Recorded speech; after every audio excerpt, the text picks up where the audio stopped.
존 휴의 책 스코틀랜드의 신앙 영웅들을 통해 스코틀랜드 언약도들의 생애와 신앙적 투쟁을 살펴보기 위해 오신 여러분을 환영합니다. 오늘은 데이비드 칼더우드에 대해 알아보도록 하겠습니다. 교회사에서 아주 중요한 역사가이자 자신의 신념 때문에 모든 것을 걸었던 인물이죠. 네, 칼더우드의 일하기는 단순히 한 종교인의 고난기가 아닙니다.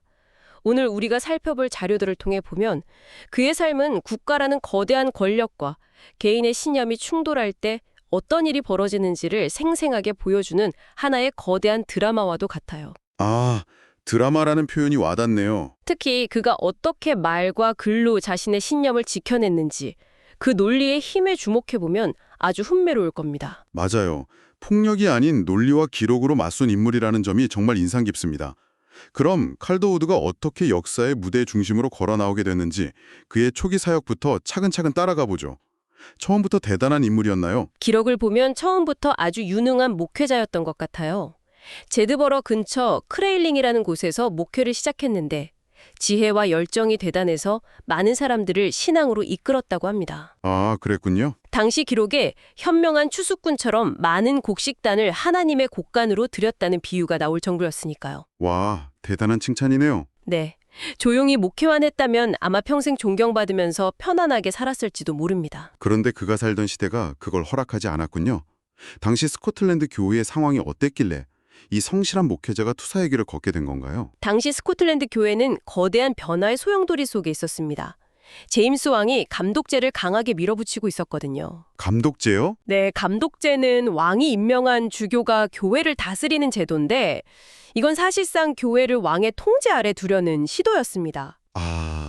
오늘날로 치면 정부가 특정 기업의 이사회 운영 방식에 직접 개입해서 CEO는 정부가 임명하는 사람으로 하라라고 강제하는 것과 비슷해요. 그렇게 비유하니 이해가 확 되네요. 교회의 자치권과 정체성을 침해하는 아주 심각한 문제였군요. 그렇죠. 컬더우드처럼 장로들의 회의를 통해 교회가 운영되어야 한다고 믿었던 사람들에게는 정말 받아들일 수 없는 일이었겠어요. 바로 그겁니다. 그래서 신념이 강한 목회자들은 설교를 금지당하거나 교회에서 쫓겨나는 일이 흔했습니다. 그런 상황이었군요. 이런 상황에서 1608년 컬더우드가 행동에 나섭니다. 그는 다른 목회자들과 함께 이 감독제에 대한 반대 의사를 공식적으로 표명하기로 하죠. 그런데 단순히 반대 성명을 낸 게 아니라 공증인과 시의회 의원들까지 증인으로 세워서 법적 문서를 만들었다는 점이 특이하네요. 이건 그냥 우리는 반대합니다가 아니라 법적으로 싸울 준비가 되어 있다는 선전포고처럼 들리는데요. 정확히 보셨습니다. 그게 바로 핵심입니다. 이건 단순한 탄원이나 불평이 아니었어요. 왕이 교회에 행사하는 권한 자체의 법적 정당성을 문제 삼겠다는 공적인 도전장이었죠. 와, 당연히 이 소식은 주교들을 통해 제임스 왕의 귀에 즉각 들어갔습니다. 왕의 입장에서는 자신의 권위에 정면으로 도전하는 행위로 보였겠군요. 반응이 어땠나요? 예상대로 경로했습니다. 당장 칼더우드를 본보기로 삼아 가혹하게 처벌하라고 지시했죠.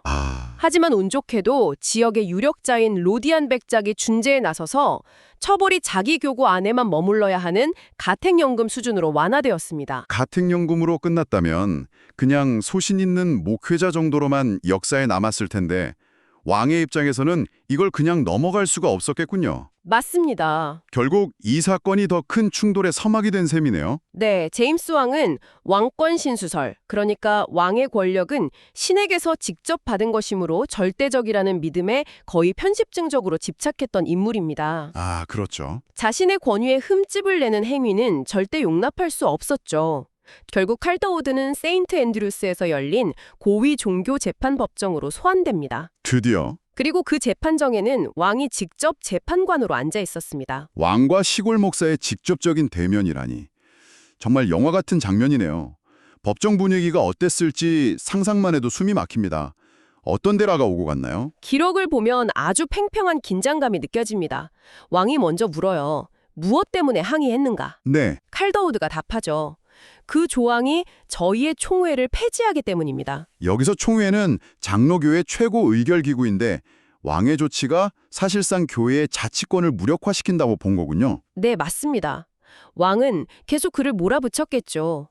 그 조항에 도대체 무슨 문제가 있단 말인가 하고요. 그랬겠죠. 그러자 칼더우드가 아주 중요한 개념을 꺼내듭니다. 그는 이렇게 말해요. 어떤 표현을 썼든 간에 저희의 의도는 폐하께 수동적 순종은 하겠지만 그 조항에서 비롯될 수 있는 불법적인 일에 능동적으로 순종할 수는 없다는 것을 분명히 하는 것이었습니다. 이 수동적 순종과 능동적 순종이라는 개념 정말 흥미로운데요. 단순히 나는 벌을 받겠다는 소극적인 저항을 넘어서 권위 자체는 인정하되 그 권위의 부당한 행사는 거부한다는 굉장히 정교한 논리인 것 같아요. 바로 그 지점입니다. 이건 반역이 아니에요. 왕의 부당한 명령을 내 양심에 따라 적극적으로 따를 수는 없지만 그 명령을 거부함으로 인해 받게 될 처벌은 달게 받겠다는 겁니다. 이것은 자신의 신념에 기반한 불복종의 원칙을 명확히 보여주는 매우 중요한 선언이었습니다. 권위에 대한 복종과 신에 대한 복종 사이에 명확한 선을 그은 거죠. 하지만 절대 권력자인 왕이 이런 미묘한 논리를 이해했을 리가 없겠군요. 전혀 이해하지 못했습니다. 왕은 성경에 나오는 백부장의 비유를 들면서 소리쳤다고 해요. 내가 너에게 순종이 무엇인지 알려주마. 백부장이 자기 부하들에게 이 사람들아 가라 하면 가고 저 사람들아 오라 하면 오는 것, 그것이 바로 순종이다. 묻지도 따지지도 않는 절대적인 복종을 요구한 거네요. 그렇죠. 논리가 아니라 힘으로 누르려는 거죠. 여기에 칼드우드는 어떻게 응수했나요? 그의 답변이 정말 대담합니다. 폐하, 고난을 받는 것 또한 순종입니다. 다만 같은 종류의 순종은 아닐 뿐입니다. 와, 그리고 그 순종은 절대적인 것이 아니라 더 높은 권위자의 명령이 있을 경우 제한될 수 있습니다. 더 높은 권위자라니. 왕의 면전에서 왕보다 더 높은 권위. 그러니까 하나님의 권위를 언급한 거네요? 네, 이건 왕의 정체성 자체를 부정하는 것처럼 들렸을 수도 있겠어요. 정확합니다. 제임스 왕 입장에서는 신성모독처럼 들렸을 겁니다. 결국 논리에서 밀리자 왕은 인신공격을 시작합니다. 칼도우드를 향해 이 교활한 친구야, 이 거짓된 청교도들은 항상 이런 식으로 말장난을 하지 라며 비난하죠.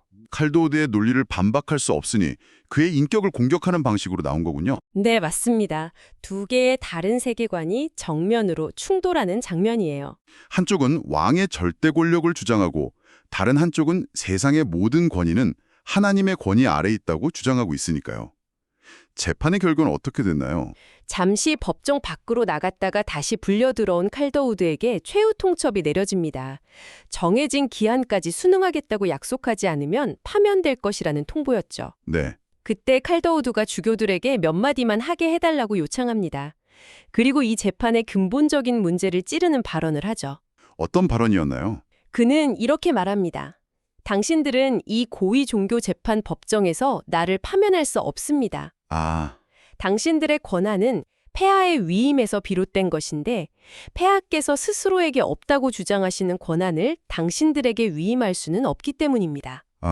그러니까 왕 자신도 교회의 목사를 파면할 영적인 권한은 없다고 인정하면서 어떻게 왕에게서 권한을 위임받은 당신들이 나를 파면할 수 있느냐는 논리군요. 바로 그겁니다. 재판의 법적 근거 자체를 흔들어버린 거네요. 맞습니다. 법정이 그야말로 발칵 뒤집혔다고 합니다. 왕이 당황해서 교회에는 목사를 파면할 권한을 가진 주교들이 있지 않느냐고 반박했지만 칼더우드는 이 법정에서는 아닙니다. 라고 못을 박아버리죠. 이 법정은 왕이 세운 세속 법정이지 교회의 영적인 문제를 다룰 권한이 없다는 것을 분명히 한 거군요. 네, 그렇죠. 정말 대단한 용기입니다. 결국 선고가 내려졌겠군요. 네, 결국 그는 파면과 함께 세인트 앤드루스 감옥에 수감되라는 선고를 받습니다. 그가 법정에서 끌려나갈 때 일화가 아주 섬뜩합니다. 어떤 일화죠? 스콘경이라는 사람이 그의 팔을 잡았는데 주변에서 저 사람을 어디로 데려가는 겁니까? 라고 묻자 스콘경이 이렇게 외쳤다고 해요. 우선 감옥으로, 그 다음엔 교수대로. 교수대라니. 공개적으로 살해 협박을 한 거나 마찬가지네요. 그가 얼마나 심각한 위험에 처해 있었는지 알 수 있는 대목입니다. 그런 상황에서도 칼더우드는 의연했나요? 놀라울 정도였습니다. 그는 끌려가면서도 함께 재판받던 동료 목사들을 향해 이렇게 외쳤다고 합니다. 형제들이여, 그리스도의 대위를 굳게 지키십시오. 이 광경에 두려워 말고 여러분의 주님께 신실한 종이 되십시오. 자신의 안위보다 더 큰 가치를 위해 싸우고 있다는 확신이 있었던 거군요. 네, 바로 그렇죠. 결국 그는 국외로 추방당하게 되죠. 원래는 당시 미지의 땅이었던 아메리카 대륙의 버지니아로 보내질 계획이었습니다. 사실상 죽으라는 거나 다름없었죠.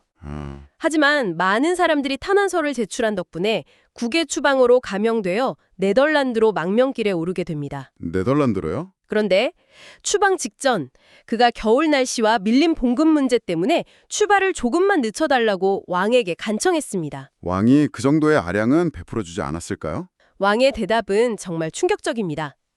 기록에 따르면 이렇게 말했다고 해요. 그가 국어를 하게 되더라도 상관없다. 만약 그가 바다에 따져 죽는다면 더 끔찍한 죽음을 피한 것을 신께 감사하게 될 것이다. 정말 충격적인 말이네요. 이건 왕이 한 개인을 대하는 태도를 넘어 자신의 권위에 도전하는 자는 인간으로도 보지 않겠다는 섬뜩한 선언 같아요. 맞습니다. 최소한의 연민조차 없는 잔인한 말이죠. 그렇게 그는 모든 것을 잃고 망명길에 올랐지만 그의 영향력은 거기서 끝나지 않았죠. 오히려 더 넓게 퍼져나간 것 같습니다. 그렇습니다. 추방이 그의 입을 막는 대신 오히려 그의 펜에 날개를 달아준 셈이 됐습니다. 그는 네덜란드 망명 중에 자신의 가장 중요한 학술 서적 중 하나인 다마스쿠스의 재단을 집필합니다. 어떤 책이었나요? 이 책은 감독제 교회의 구조를 신학적으로 그리고 역사적으로 아주 날카롭게 비판한 책이었습니다.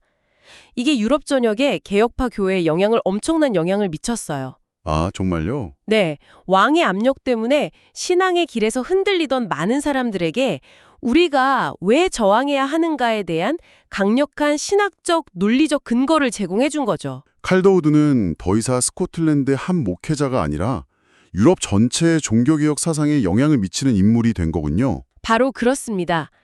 그의 가장 유명한 저서는 역시 스코틀랜드 교회사를 다룬 방대한 책이라고 들었습니다. 그런데 이 책과 관련해서 흥미로운 기록이 있다고요? 네, 아주 재미있는 부분입니다. 현재 우리가 접하는 인쇄본은 사실 그의 방대한 원고 중 일부를 요약한 것이라고 해요. 아, 요약본이었군요. 그런데 원고를 직접 본 사람들의 증언에 따르면 원본의 문체와 서술 방식이 인쇄본보다 훨씬 더 생생하고 뛰어났다고 합니다. 와, 그렇다면 우리가 알고 있는 칼더우드의 역사서는 그의 진면목 중 일부에 불과할 수도 있겠네요. 정말 아쉬운 부분입니다. 그렇게 망명 생활을 하던 그가 다시 조국으로 돌아올 기회가 있었나요? 네, 그를 그토록 미워했던 제임스 왕이 죽은 후에야 가능했습니다. 그는 마침내 스코틀랜드로 돌아와 펜케이틀랜드라는 곳에 목사로 다시 사역을 시작합니다. 귀국 후에는 어떤 역할을 했나요? 이전처럼 저항하는 역할에만 머물렀나요? 아니면 다른 활동을 했나요? 이 부분이 칼더우드를 위대하게 만드는 지점입니다. 그는 단순히 저항하고 비판하는 인물에 그치지 않았습니다. 귀국 후 그는 스코틀랜드의 언약도 운동을 이끌고 교회의 기틀을 다시 세우는데 핵심적인 역할을 합니다. 파괴자가 아니라 건설자였던 거군요. 네, 맞습니다. 구체적으로 어떤 일들을 했죠? 1638년 글래스고 총회에 제출된 아주 중요한 교회 정책 문서를 작성하는 데 참여했고요. 1643년에는 공예배 모범의 초안을 작성하는 위원으로 임명되기로 했습니다. 아, 정말 실질적인 역할을 많이 했네요. 네, 여러 총회에서 교회의 질서를 세우는 중요한 임무를 맡으면서 동료들에게 깊은 존경을 받았죠. 자신이 믿는 바른 교회를 세우기 위해 구체적인 정책과 지침을 만드는 역할을 감당했던 겁니다. 젊은 시절에는 불의에 맞서 싸우는 투사였다면 노년에는 흔들리는 공동체를 다시 세우는 설계자가 된 셈이군요. 그의 마지막은 어땠나요? 1651년 잉글랜드 군대가 스코틀랜드에 주둔하던 혼란한 시기에 제드버러에서 병을 얻어 세상을 떠났습니다. 기록은 그를 이렇게 평가하고 있습니다. 진리를 위한 용맹한 투사였으며 어떤 반대자의 위협에도 굴하지 않고 그리스도의 주권과 유익을 위해 싸웠던 인물. 젊은 시절 왕 앞에서 외쳤던 바로 그 그리스도의 주권을 위해 평생을 바친 삶이었네요. 그렇습니다. 오늘 데이비드 칼더우드의 삶을 쭉 따라와 보니 그는 단순히 역사를 기록한 학자가 아니라 자신이 기록한 그 역사의 한복판으로 직접 뛰어들어가 온몸으로 역사를 만들어낸 행동가였다는 생각이 듭니다. 그의 삶은 부당한 권력이 신념의 영역을 침범할 때 한 개인이 어떻게 맞서 싸울 수 있는지를 보여주는 강력한 사례네요. 맞습니다. 그리고 그의 이야기는 오늘을 사는 우리에게도 중요한 질문을 던집니다. 여러분은 권위에 대한 순종과 더 높은 원칙에 대한 충성 사이에서 어디에 선을 그어야 한다고 생각하시나요? 정말 어려운 질문이네요. 칼더우드가 사용했던 무기는 폭력이나 선동이 아니었다는 점을 기억할 필요가 있습니다. 그는 철저히 법적 논리와 공식적인 항의, 그리고 자신의 주장을 뒷받침하는 방대한 기록과 저술이라는 지적인 무기로 싸웠습니다. 그러네요. 오늘 우리가 살펴본 자료에서 그의 역사서 원고가 인쇄본보다 훨씬 더 뛰어났다는 언급이 있었잖아요. 어쩌면 우리는 그가 남긴 지적인 유산의 일부만을 보고 있는 것일지도 모른다는 생각이 듭니다. 네, 충분히 그럴 수 있죠. 우리가 아직 발견하지 못한 그의 원고 속에는 그 격동의 시대를 헤쳐나갔던 한 지성의 또 다른 어떤 통찰과 이야기들이 숨겨져 있을까요? 이 질문을 여러분께 남겨드리며 오늘 순서를 마치겠습니다.